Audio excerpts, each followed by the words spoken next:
Hey guys, I hope everybody's having a great Wednesday. I am Bobby Agnes and I am of DFSreport.com, and I've decided to do a little video for you guys today to show you my strategy for building a perfect daily fantasy sports NBA lineup. Now for the purposes of this video, I will be using FanDuel because it is much brighter. It's a friendlier interface, and I just thought it would be easier since I am going with the visual way of teaching here. So that is why I am on FanDuel. This strategy will work for DraftKings as well. I love DraftKings. It'll work for Victive, it'll work for Fantasy Aces, you name it. Just once again, I'm doing it on FanDuel because I find the interface a little bit easier to follow.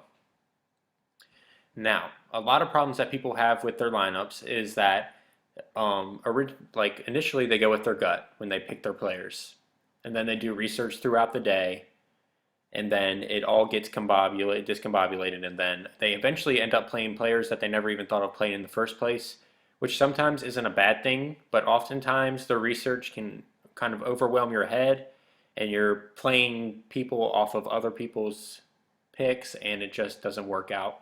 I know it happened to me a lot when I first started. That's what we're going to avoid with this strategy, because oftentimes I find that a person's gut feeling is right, especially in daily fantasy sports. So, as you can see, this is my lineup, one of my lineups for tonight.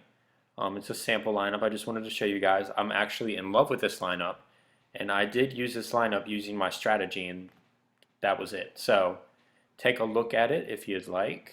So let's go ahead and jump right into it. There's 3 steps to this process. The first step, for FanDuel at least, is I want you to pick 6 players that you like from each position. I know that might seem like a lot, but it really isn't that much, especially on a full slate like tonight, where we have 1, 2, 3, 4, 5, 6, 7, 8, 9, 10, 11, 12, 13 games.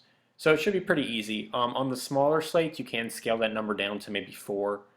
But it has to be at least more than 2, especially on FanDuel, because you have to have 2 for each position except for centers.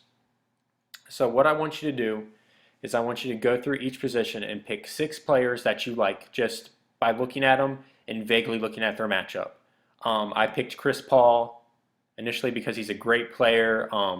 He always hits his value, or most of the time. And he has Damian Lillard tonight, who is not known for his defense. And it should be a fast-paced, high-scoring game.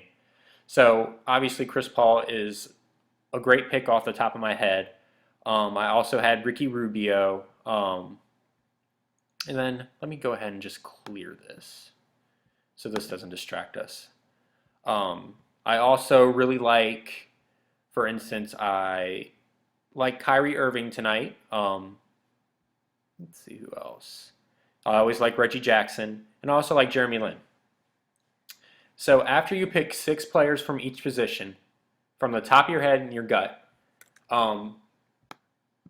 usually what I do is I just write them down on a scratch piece of paper, but I won't be able to show you guys that, so I'm going to do it on notes.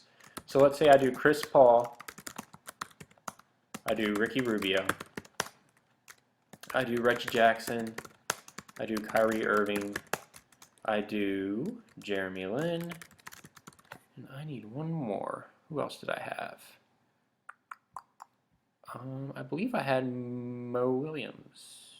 Yeah, Moe plays tonight. Yep, Moe Williams.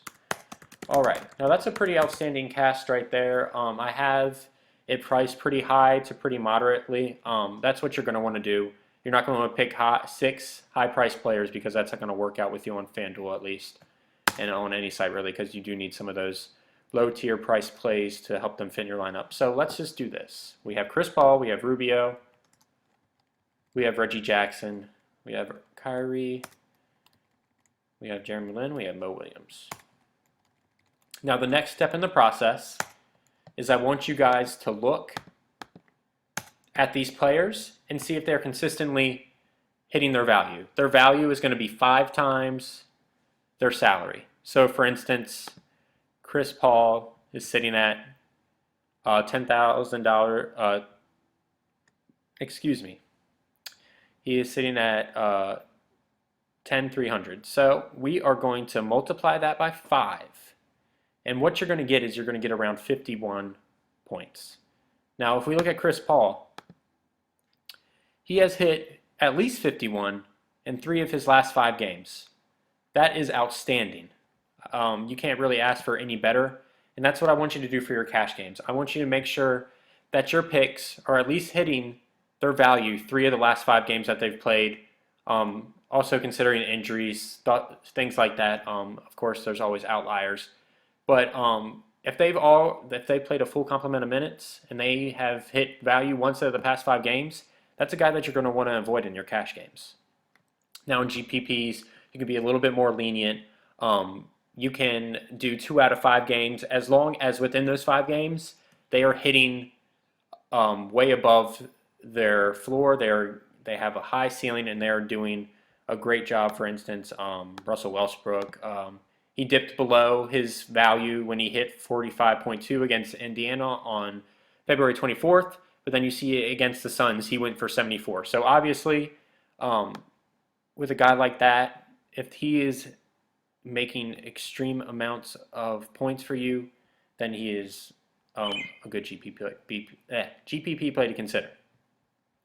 So, off the top of my head, I know Rubio and Chris Paul have already hit value at 3 of their last 5. But if we go to Reggie Jackson, who his price has risen considerably over the past 5, he needs 30 points to hit this $6,100 salary. Right now, out of the past 4, he's only hit above it once. He hasn't made salary 3 times. So for my cash games, I'm going to scratch Reggie Jackson off the list. Oops. There we go. Now let's look at Kyrie Irving. I've already gone through this, but I'm just reiterating it so that you guys can understand. For his value, he's going to need about 41 or 42 points. He hasn't hit that since, FanDuel doesn't even have the last time that he hit that. So even though he does have a good matchup today, we're not going to risk that because we need guys hitting their value across the board if we're going to play cash. Now, Jeremy Lin, I know for a fact that he has hit value consistently. He needs about 26 points, and he has hit that 4 out of his last 5 games and gone well above it over his last 2. So he is a great play, especially against the Heat. And then we are going to look at Moe Williams, and he has hit value 3 of the past 5. So those guys are good. Now the next step I want you to take is we are going to go to dfsreport.com, and I want you guys, if you haven't already, to look at our spreadsheets. They are advanced. They go more in depth than these other sites. Other sites will list the DVP for the season and maybe not the last 5, and some sites will list the DVP over this season and the last 5. But what we do at DFS Report is we don't just give a ranking from 1 to 30. We calculate the points that they have given up to opposing positions over the past 5 and for the season. And then we have it color-coded. So if you're not really into numbers, you can just go through and say, okay, Chris Paul, his matchup is green. Damian Lillard and the Trailblazers have given up 48 points to point guards on average, 48 fantasy points, over the last 5 games. And the great thing about our spreadsheets is that we have it branched out over 3 of the main sites. We have FanDuel, we have DraftKings, and we have Fantasy Aces. So the next step that I wanted to talk to you guys about is we're going to look at matchups. After we get 6 of our gut feelings on the board and after we eliminate the guys that aren't consistently hitting their value, we are going to look at their matchups. Chris Paul has a great matchup tonight. Ricky Rubio, slightly in the green. He also has a great matchup. If these guys can hit 48 and 40, I will be a happy camper. Now let's look at Moe Williams. Moe Williams, losing my train of thought. His matchup isn't as good as you'd like it to be tonight. The Nets have been extremely good not extremely good, but they've been pretty good on defense as of late. So as much as I love Moe, I think there are better options on the board tonight, so I'm going to scratch him off. Now for Jeremy Lin, his matchup is extremely tough. I know I hit on that the Heat have been pretty lackadaisical in defense as of late, but Goran Dragic has really emphasized that defensive power over the last 5. They're allowing 30.4 points on average over the last 5. Now, that's still above Lin's value, but that's not a guarantee that he'll get that much, especially since he's a backup player. So I'm going to cross Jeremy Lin off as well. And then you can say, oh, I have 2 guys left out of that 6. So let's insert Chris Paul and Ricky Rubio, and then on our spreadsheets, which we do have projections as well, which is really nice, they are projected to go for 100 points total. So you can feel really good about that move. And then let's just do it for the some more. Let's look at DeMar DeRozan. Let's do Oladipo. Let's do Giannis, the Greek Freak, and let's do Rodney Stuckey. The same process. DeMar DeRozan has fell below his value numerous times over the past 5, so I'm not going to go with him. Oladipo is a great cash game play. He is consistent. Let's look at his matchup. And let's see who he's got. The Suns have allowed 46.6 points over the last 5 on average to shooting guards.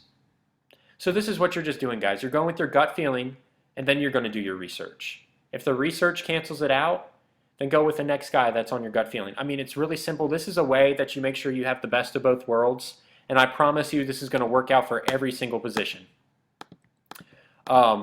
When you get into GPPs, it's going to be a little bit different because instead of looking at guys that can consistently hit their floor, you're going to be looking at guys that can explode for high numbers like Westbrook and LeBron. So it's going to be a little bit different then. But just remember, instead of 3 out of 5 hitting their value, maybe look at 2 out of 5 and then a high-scoring game. And then you should be in good hands. And one last thing, I just wanted to kind of give you guys a virtual tour of DFS Report. Of course, we have our spreadsheets. And then for every single slate, except for like 2 or 3 game slates maybe, we'll have positional breakdowns from our talented group of writers. I love every single person that writes for us. Armando is great. Benny is great. And we always have an NBA breakdown. And I'll go ahead and show you Benny's for today.